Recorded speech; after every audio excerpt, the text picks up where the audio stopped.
Hey everybody, Nick Espinosa, your chief security fanatic here, and today we actually have to talk about Facebook. And I promise you, I am not turning into the Facebook news service here or the Facebook negative news service. There's just so much stuff coming out right now that we have to talk about. And this is one of those things because prior to the 2020 election, troll farms in Eastern Europe reached 140 million plus Americans on Facebook, and that is absolutely insane. Now, this is coming from Karen Howe of MIT's Technology Review, who got the scoop on this one, and well done, because this is great. I'm quoting some of this almost pretty much verbatim from her article. Now, in the run-up to the 2020 election, which we all know was like the most contested election in U.S. history, Facebook's most popular pages for Christian and Black American content, as well as Native American and some women-focused content, was actually being run by Eastern European troll farms.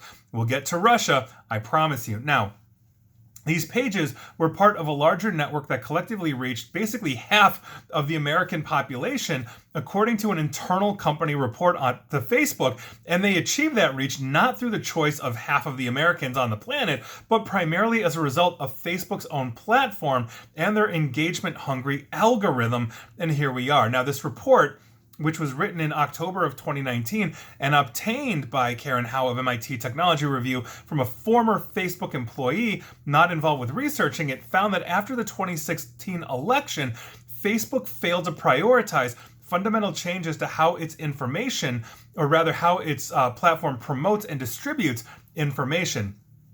The company instead pursued what MIT Technology Review is calling a whack-a-mole strategy that involved monitoring and quashing the activity of bad actors when they engaged in political discourse, and basically adding some but few guardrails that prevented the quote-unquote worst of the worst, meaning they didn't have a unified strategy.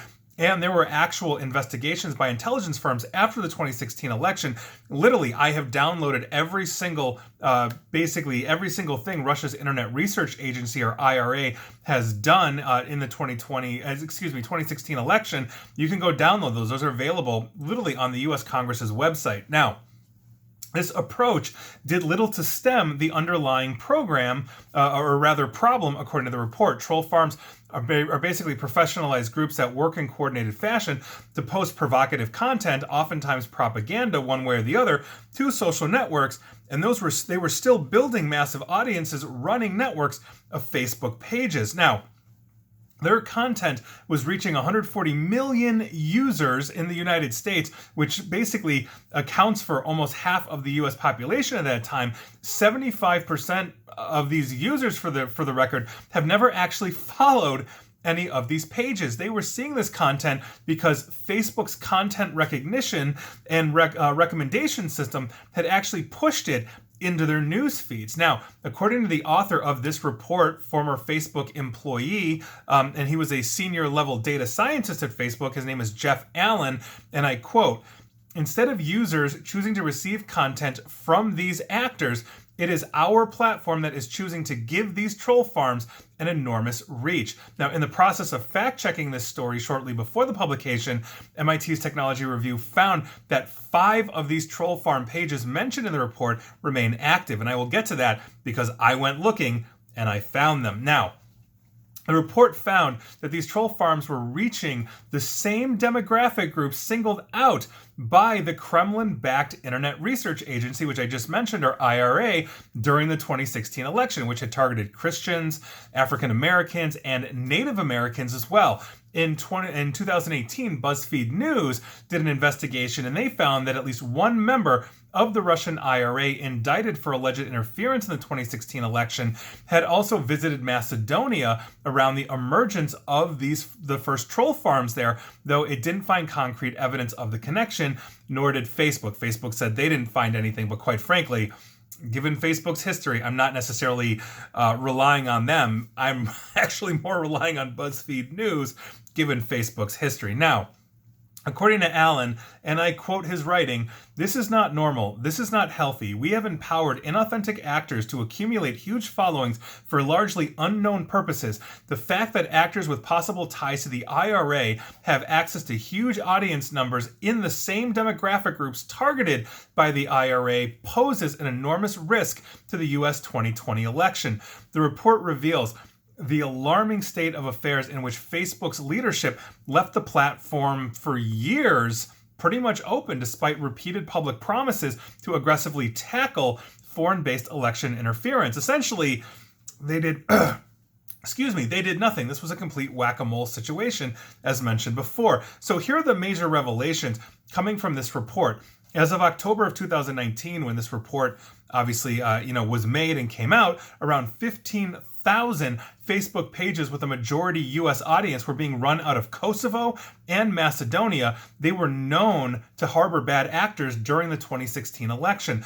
Collectively, these troll farm pages, which report treats as a single page for comparison purposes, reached 140 million U.S. users and 360 million global users weekly. And with around 3 billion, that means that over 10%, 3 billion users, over 10% of Facebook's entire population globally were seeing essentially Russian-backed troll farms.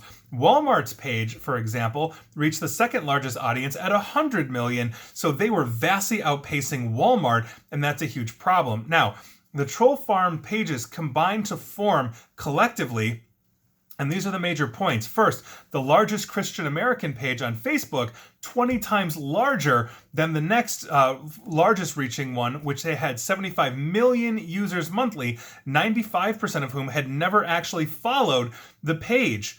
And when you look at it, the top 20 Christian sites there, 19 of the top 20, including the top 15, it was like number 17 or 18, was not a troll farm. Everything else was backed and basically coming out of Kosovo or Macedonia. The largest African American page on Facebook, 3 times larger than the next largest reaching, had 30 million users monthly. That's 85%, for the record, had never followed that page. That is utterly massive. If you look at that list, most of those are troll farms as well. The second largest Native American page reached 400,000 users monthly, 90% of who have never followed that page. And the fifth largest women's page on Facebook reached 60 million US users monthly, and 90% of them had never followed that page either. Again, this is Facebook's algorithm pumping this out virally to an audience, and we're sitting there talking about Russian-backed troll farms. Now, these troll farms primarily affected the United States, but they also targeted the United Kingdom, Australia, India, and Central and South American countries as well. Facebook, on top of this, conducted multiple studies confirming that the content more likely to receive user engagement, meaning likes, comments, and shares, is more likely of a type known to be bad. Still, Facebook continued to rank content in users' news feeds according to what would receive the highest engagement, meaning they were more interested in the advertising revenue that a Russian troll farm would bring them by pumping out this just damaging information to the world, as opposed to actually taking care of the citizens of the country that Facebook is headquartered in. It's absolutely insane, not to mention the other countries around the world. Nobody deserves this kind of stuff, but it continues, and this is absolutely insane. Why is Facebook still in business? And to continue, Facebook forbids pages from posting content merely copy and pasted from other parts of the platform, but does not enforce the policy against known bad actors. This makes it easy for foreign actors who do not speak the local language to post entirely copied content and still reach a massive audience. At one point, as many as 40% of the page views on US pages went to those featuring primarily unoriginal content or material of limited originality. On top of that, troll farms previously made their way into Facebook's instant articles and ad breaks partnership programs, which are designed to help news organizations and other publishers monetize their articles and videos. At one point, thanks to a lack of basic quality checks, as many as 60% of the instant article reads were going to content that had been plagiarized from somewhere else. And just given that I've written prolifically, publicly for Forbes and Sperconish and all that, I actually see myself plagiarized in multiple places. It's a nonstop thing if you're a writer. Now, by virtue of that, it made it really easy for troll farms to mix in unnoticed and, basically mix into this unnoticed by Facebook. And they were actually receiving payments from Facebook for this malicious content. And so here's the thing.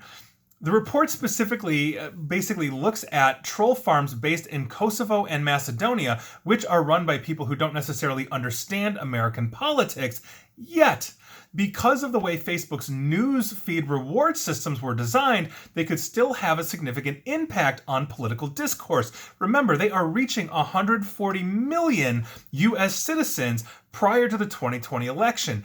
In the report, Allen, that's the Jeff Allen, former Facebook employee, identifies 3 core reasons why these pages were able to gain such a massive audience. First, Facebook doesn't penalize pages for posting completely unoriginal content. If something has previously gone viral, it will likely go viral again when posted a second time. This makes it really easy for anyone to build a massive following among African Americans, for example. Bad actors can simply copy viral content from legitimate African American pages or even Reddit or Twitter and paste it into their own malicious pages, or sometimes dozens of these troll farm pages as well. So that's obviously a huge thing. Second, Facebook pushes engaging content on pages to people who don't actually follow them. When users' friends basically comment or reshare on posts on these pages, those users will see it in their news feeds too. That's essentially how this works. The more a page's content is commented on or shared, the more it travels beyond the followers and goes viral. This basically means that troll farms whose strategies center on reposting the most engaging content have an outsized ability to reach new audiences, meaning those that don't follow them. Third, Facebook's ranking system pushes more engaging content higher up in your news feed. So for the most part, the people who run troll farms have financial rather than political motives. They post whatever receives the most engagement with little regard to the actual content, because misinformation, clickbait, and politically divisive content is more likely to receive engagement, as Facebook's own internal analysis acknowledges. And I've done videos on that in the last week or two.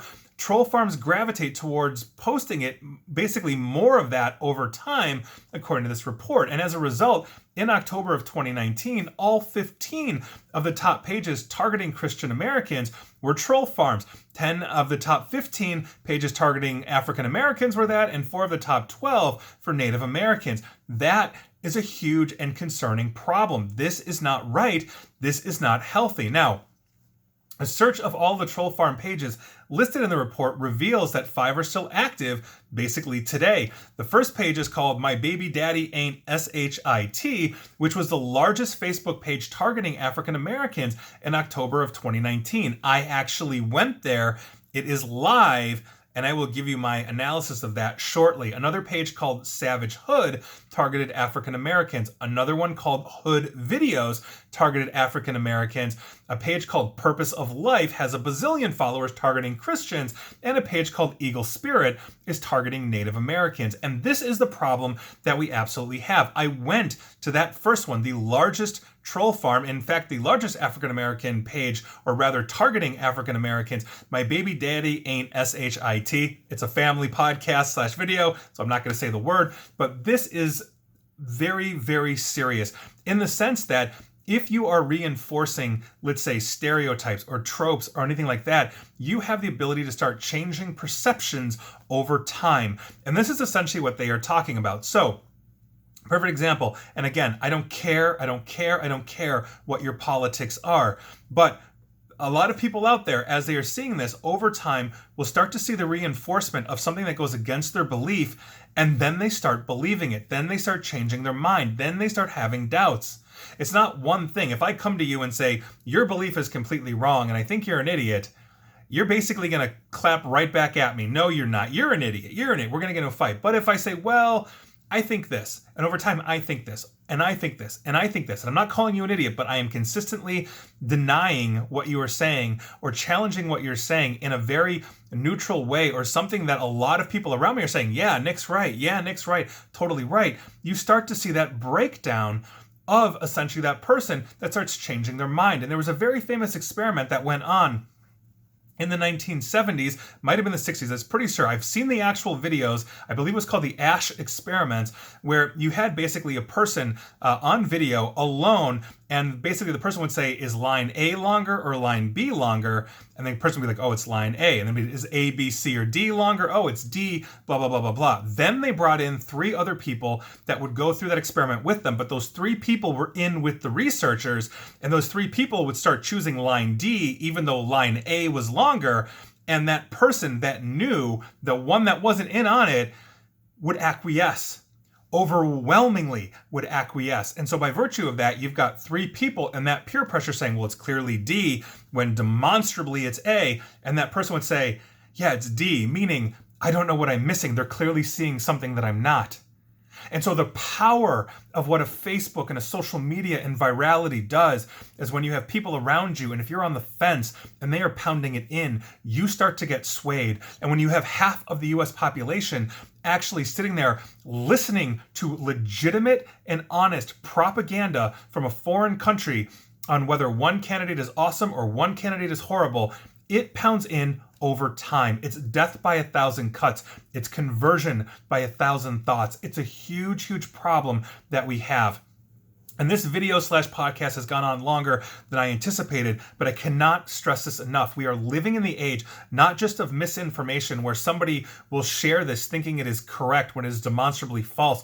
We are living in the age of disinformation, meaning people are knowingly attempting to mislead you, attemptingly knowing to persuade you to something that is demonstrably incorrect, demonstrably false, or at least persuade them to their belief system when you don't have necessarily a strong belief system in that area yourself. It's a huge problem. We've seen the repercussions of this for years. And again, I don't care what your political belief is, because honestly, this happens on both sides. And the 2016 election proves it. I literally went through all 3,500 ads of the Internet Research Agency out of Russia, and I could see this happening on the left and the right. It's a terrifying thing. So please, when you are on Facebook and you're looking at these groups, and you're looking at these posts, they are now showing you the country of origin of the poster. And when I went to that site, My Baby Daddy Ain't SHIT, every single post that I saw